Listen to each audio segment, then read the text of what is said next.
Coming up next on Columbus Connections, what can we as a community do to prevent domestic-related fatalities? What are the systems in place? What are they doing to help prevent it? We're going to talk about it when we get back. Wait, we'll do that again.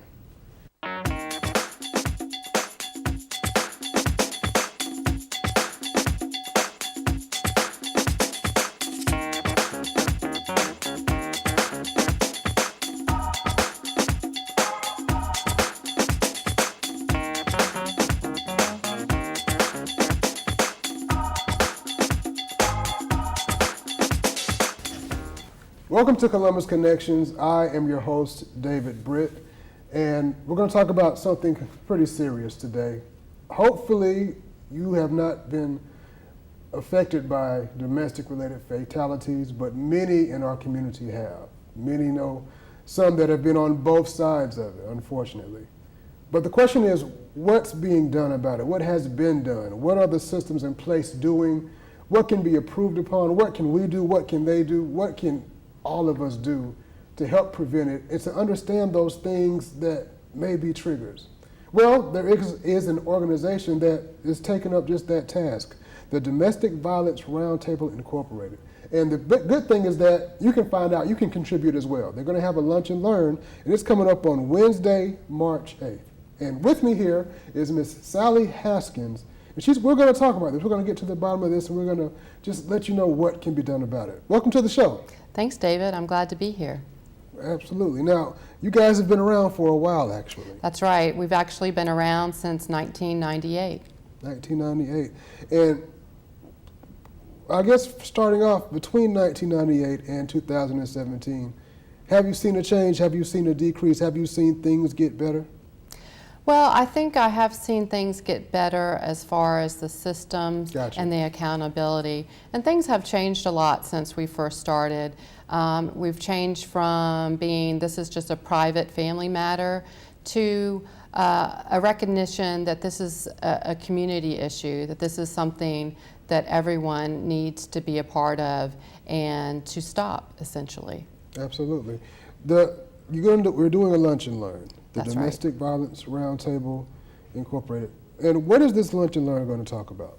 Well, unfortunately, it's going to talk about some pretty heavy issues, but I think it's something that everyone needs to think about and be aware of, and that is we have done what's called a fatality review. And what that means is that we have taken a local domestic violence-related fatality and we have studied it.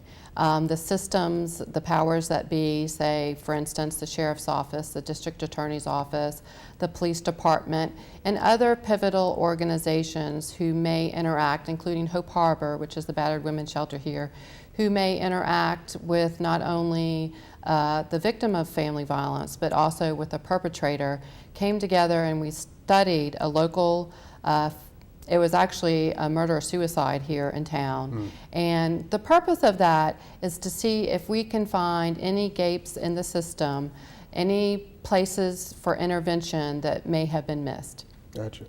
When you do these studies, what are some of the things that you find?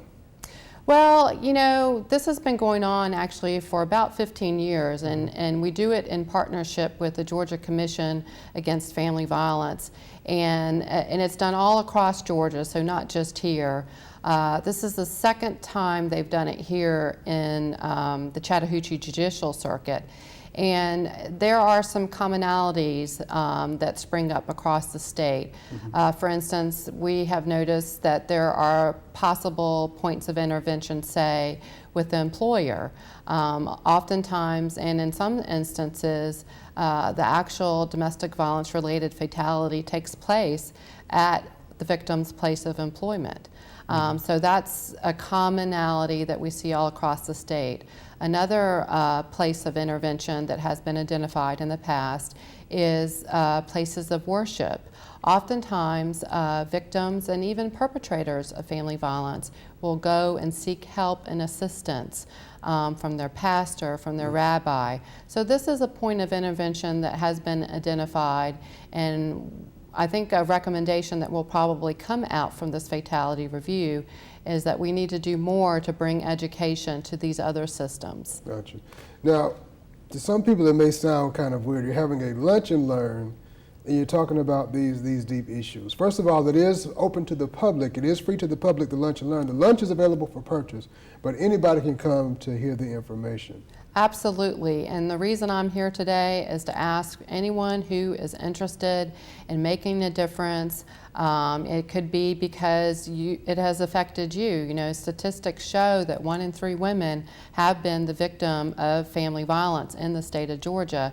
So it's likely that you or someone you know has been the victim of family violence, even if they have not revealed that to you.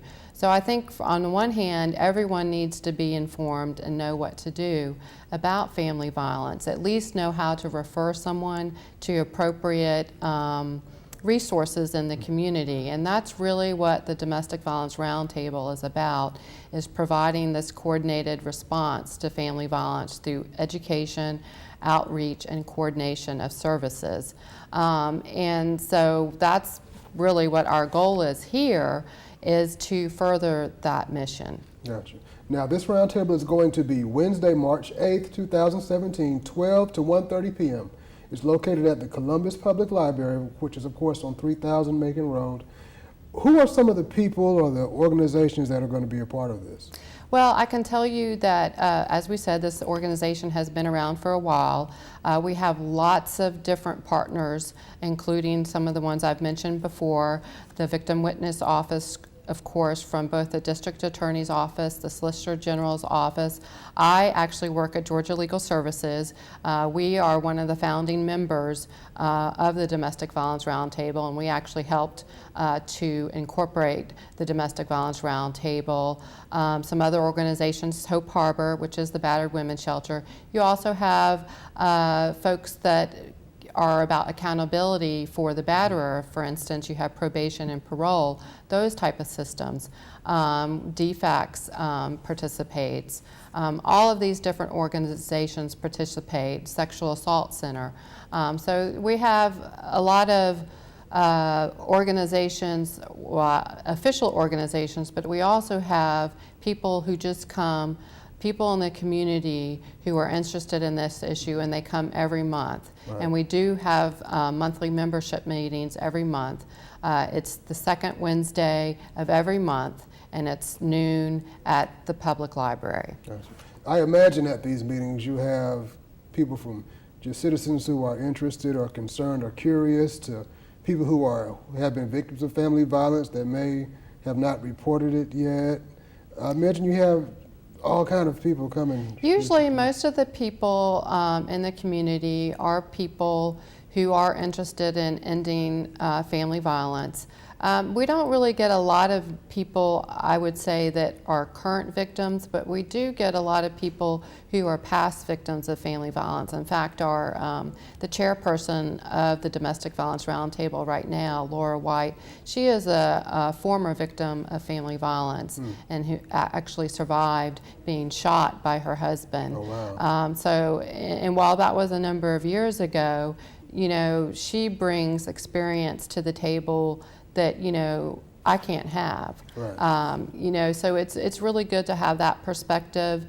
And so it's anyone who is interested in the issue. Like I said, we've had members who come from different churches, different synagogues, who have just recognized this as being a problem and they want to do something about it. Right. And we're talking specifically about reviewing fatalities. Now, how deep does this meeting get? Is it going to be slides? Is it going to be discussion? No, I think it's going to talk more about what the process was, because there is a process. Shelley Hall, who is with the Victim Witness Office for the District Attorney's Office, she was actually the chairperson or one of the co-chairs of the Fatality Review Action Team that the Domestic Violence Roundtable formed. And she and her action team chose the particular fatality to be reviewed. And then what they do is they interviewed a bunch of different people who were involved or who were seen to be important with the particular fatality. And that can be from family members were interviewed, perhaps, and this is of course after the fact, also people who were pivotal in the investigation, say the police department who investigated the death. So a lot of interviews were done, and they also looked at social media and that type of thing to get a broader picture of what was going on in this particular instance. And so, and then it culminated all in a meeting where these different systems came together and talked about it. And as a result of that, there will be very clear recommendations that are made as to suggestions of how we in the Columbus area can maybe change the way we address issues regarding family violence, and also in holding the perpetrator or perpetrators accountable. Right. So, and like we discussed prior to meeting here, it's a great way to monitor and update the systems that are already in place. Correct, and a lot of people don't know what resources are available, Right. and Absolutely. a lot of times it's just a matter of connecting people with the right resources in order to get the help that they need. And for instance, I work at Georgia Legal Services, so my focus is going to be on helping people perhaps with getting a civil protective order, a family violence protective order, or assisting a victim of violence with a divorce or some sort of custody matter. But you know, that may not be what a particular victim needs. You know, a victim may need counseling, for instance. You know, so I need to know, okay, you know, Hope Harbor, they have a support group, and I would like to refer this person. So she doesn't want legal help. Okay, fine. You don't need our help. That's okay. I'm not just going to close the door on you. I'm going to refer you to someone who has the help that you need. Or for instance, you need temporary shelter. I'm going to refer you to Hope Harbor so that you can get the help that you need. You see what I'm saying? Right. Or for instance, another, you know, it might be that you need food stamps, you know, or what they call SNAP benefits now. You know, I'm going to refer you to DFACS and, you know, let you know as a victim of family violence, you know, you have the right to get emergency relief. So there are all types of different things. There are a lot of good systems in place, Right. but if people don't know about it, then they don't get the help they need. Right, absolutely. Now this is, again, Wednesday, March 8th, 2017, 12 to 1:30 p.m. at the Columbus Public Library. The Domestic Violence Roundtable Incorporated is the organization that's doing it, and they're doing a fatality review. It's a free lunch and learn. Now, you can purchase lunch, but this is a lot of great information, and we just want the community to come out and be involved. It's absolutely free. We definitely want to see you there. And you, again, tell us about some of the other meetings that you all have. Well, generally, we do, like I indicated, we have our monthly membership meeting, and it's the second Wednesday of every month. If you're not able to make that meeting, all you need to do is contact someone. You can contact me at Georgia Legal Services. Our telephone number is 706-649-7499, and you can just ask for me and I can assist you, because if you're not able to come to that membership meeting, you may want to participate on an action team. And so if you're not able to make that meeting, you can call and inquire about our action teams. Like I said, we do have this fatality review action team, but we also have education and outreach action team, and a media and a public relations action team. So there's a lot of ways to get involved, and we're actually planning right now our first ever run that's going to be in 2018, in the spring of 2018. So if this is an area, if you're experienced with doing fundraiser and runs, you know, that's another way that you can get involved. Right. That's one thing that Columbus has really gotten big on, is doing 5Ks and runs. I can't do 5K. I may do a half a K or something, but I can pass out the water. Right, that's like absolutely right. Yeah. And when we are organizing the event, we will need volunteers to do all of those things, to direct traffic, to hand out water, you know, all those type of things. So, you know, there's a way that everyone can do something to help, you know, with this issue. Absolutely. And again, that's what it's about. It's the community helping the community, because you Right. never know there are people that I've seen day in, day out that would seem normal, but you never know what somebody's dealing with behind closed doors. So it's great to have these type of organizations and these events that shows that we want to be a part of it. We want to reduce this. We want to stop it. We want to cause change. So thank you to Sally. Thank you very And much, thank David. you to the Domestic Violence Roundtable Incorporated. We will see you again Wednesday, March 8th, 12 o'clock at the Columbus Library. And thanks for watching Columbus Connections.